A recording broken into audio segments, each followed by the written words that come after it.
Today on Real TV, our athletic department is taking a big hit in the bank account this year. The story coming up and how it affects all of our sports programs.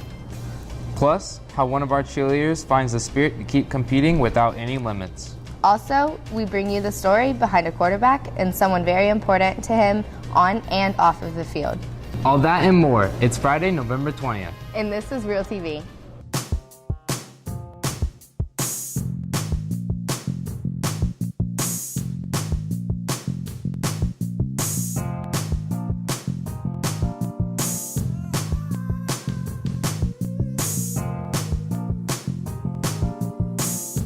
Welcome to Real TV Online. I'm Toby DeVries. And I'm Peyton Molinax.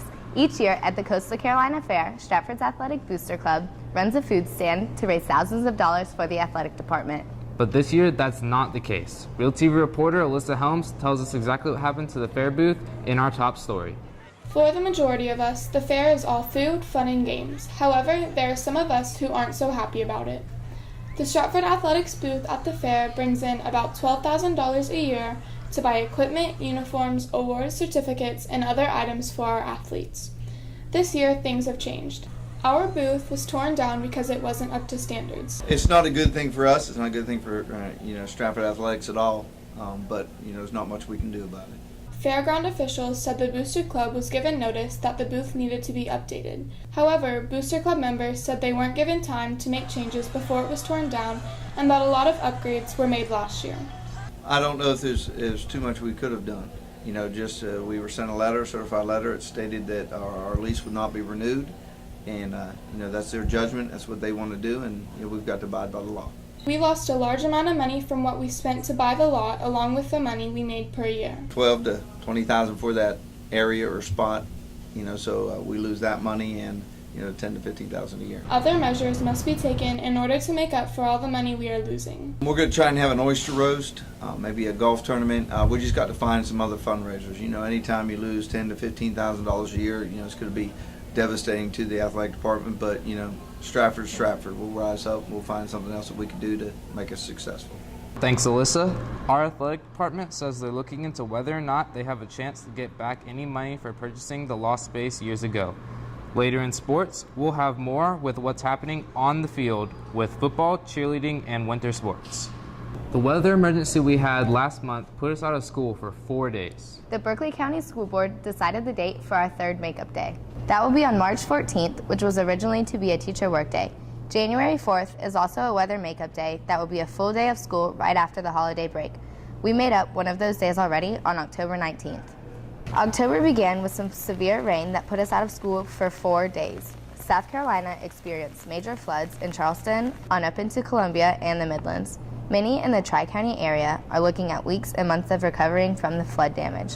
Rain came down on Saturday, October 3rd, and didn't stop until Monday or Tuesday in some parts. Here in the Stratford area, many of you in the hamlets and in College Park were dealt with some more severe flooding issues. There were many pictures posted of people using canoes, boats, and paddleboards through streets where cars usually run. The storms also caused power outages for some neighborhoods in Crowfield that lasted more than 24 hours. The severe flooding caused many roads near us to be impassable and kept us in our homes for days.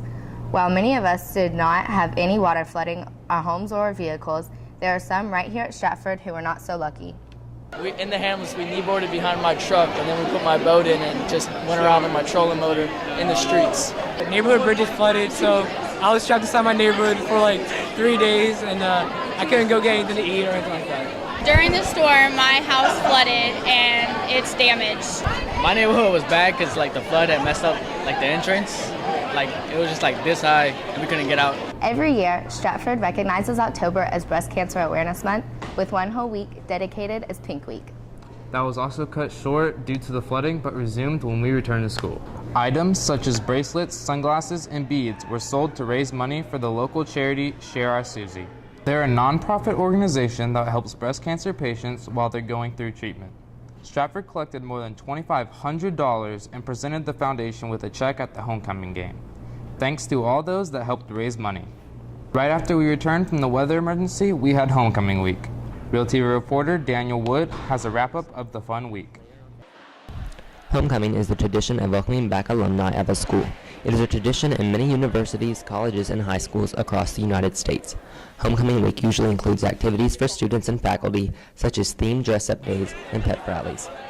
Stratford's Homecoming Week was last week and created plenty of fun memories for all of us. On Monday, the theme was Marvelous Monday, and we dressed up as superheroes and villains. On Tuesday, we hopped into our time-traveling machine and traveled to the future and past years. On Wednesday, students dressed up as nerd and athletes for Athlete versus Mathlete Wednesday. On Thursday, some of us showed our Charleston class, and some of us showed off our Southern pride for Country versus Country Club Thursday. Finally, on Friday, we dressed up in red, black, and white to show our Stratford pride on Spirit Friday. During fourth block on Friday, we had a pep rally where the band performed and the homecoming contestants were introduced. Later on Friday night, we watched our Stratford Knights play the Wanda Warriors where the final score was 28-14. Finally, congratulations to Sky Moore, who was crowned the 2015 Homecoming Queen. Reporting for Real TV, I'm Daniel Wood. Once a night, always a night!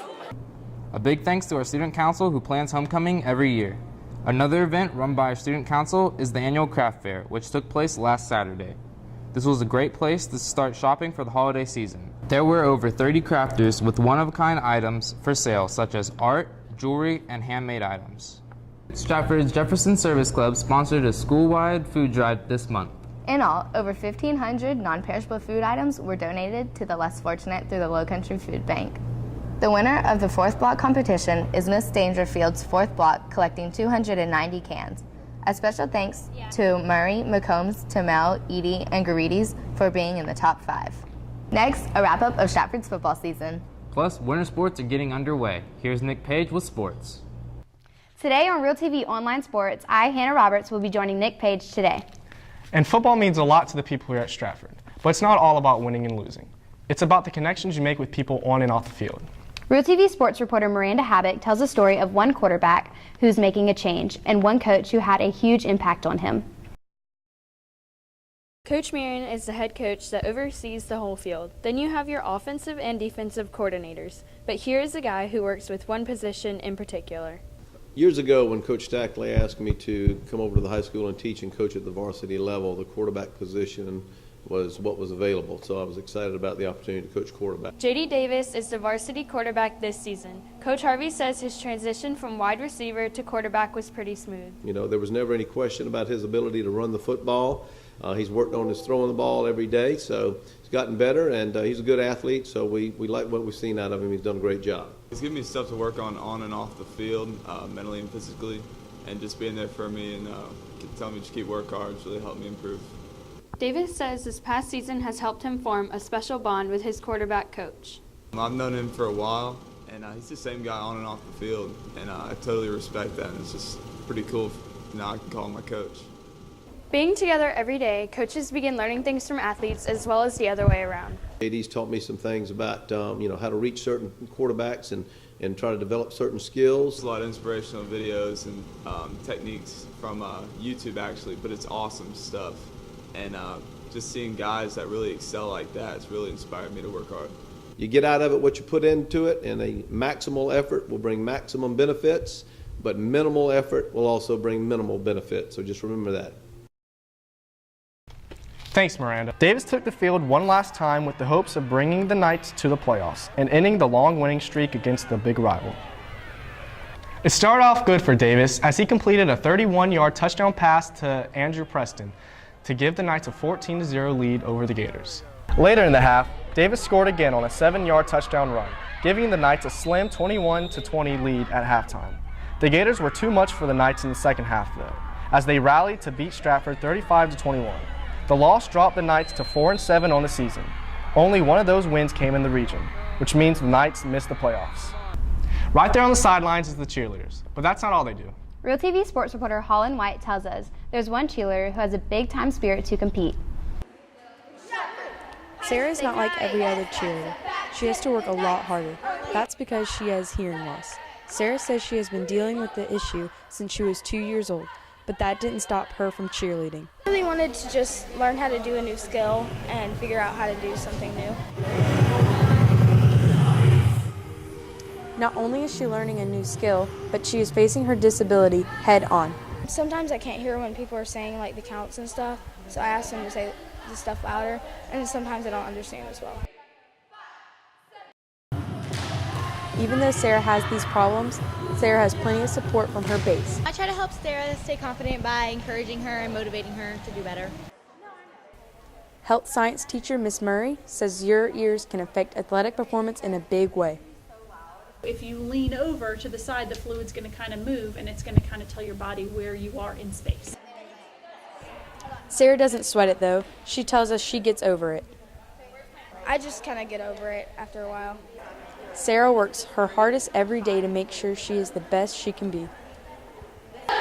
The competition team wouldn't be the same without her. I'm Holland White, reporting for Real TV.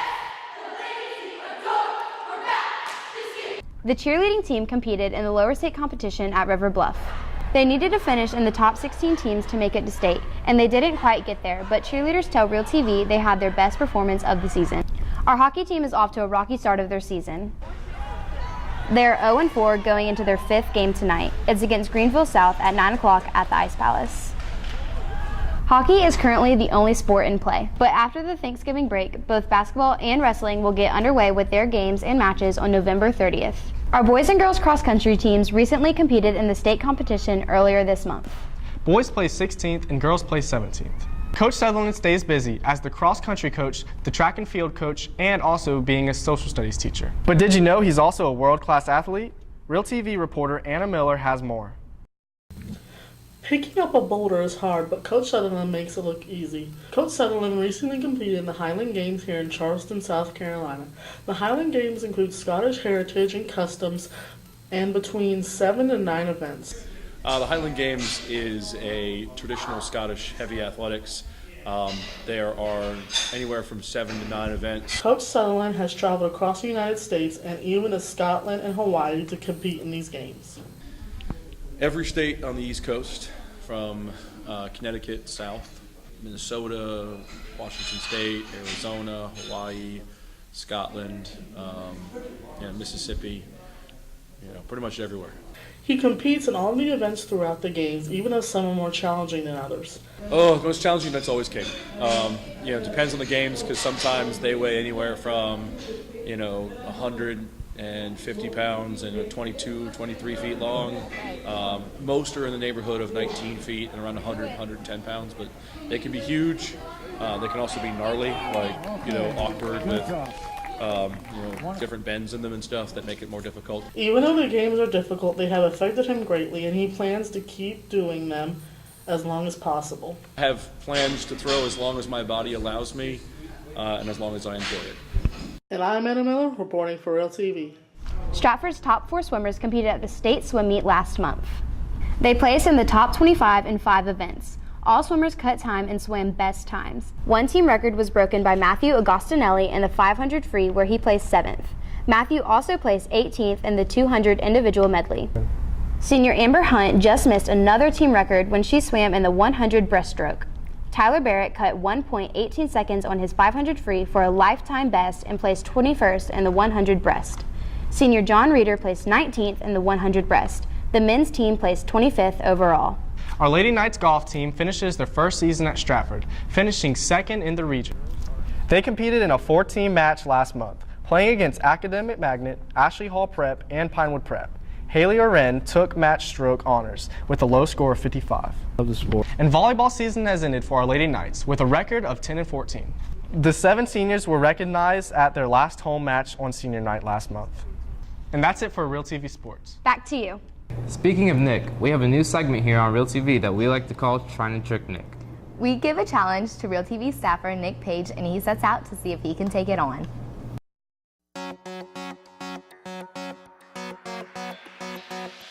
Today, for the first challenge of Trying to Trick Nick, we're going to be making a cake. We're picking out some whipped cream. It's icing. We're getting some icing for the cake. Never truly done one of these before. My mom always does it. Chef boy, our Paige here. Just mixing it up. So now I need 3 large eggs. I'm assuming we just put them in there like that. 1 for the money. be warned, I did not wash my hands before this. So now we just kind of crack. This doesn't look like a cake. I can't get all right now. Just really gotta spray that bad boy down. Now I'm no cake expert, but I'm almost certain we have to pour straight down that hole right there. You just wanna ever so lightly let all your ingredients just fall out. It's all about how you pour the water in. Were we Just like that, baby. Just like that. Make the oil and the cake really just become one with each other. Half of it won't stick, but half of it will. Nick! What's up? That's so much! Okay, wait. One drop was too much at first. Now we're like 12 drops in. They never said it was a clean job. Well, we got all of our icings sorted. Wabinga. That right there. I told you, man. That damn, man. We needed that. We'll come back to you in a minute. It's the icing on top of the cake, baby. So, I'm Nick. That's Hannah. This is first episode of Trying to Trick Nick. And how's it taste, Jacob? Really good. You heard it first here on Real TV. Nick knows how to cook cake, and I know how to package meat. And if you have a challenge you'd like to present to Nick, tweet us at RealTVSHS with the hashtag TryingToTrickNick. And that wraps it up for this edition of Real TV Online. See you next time.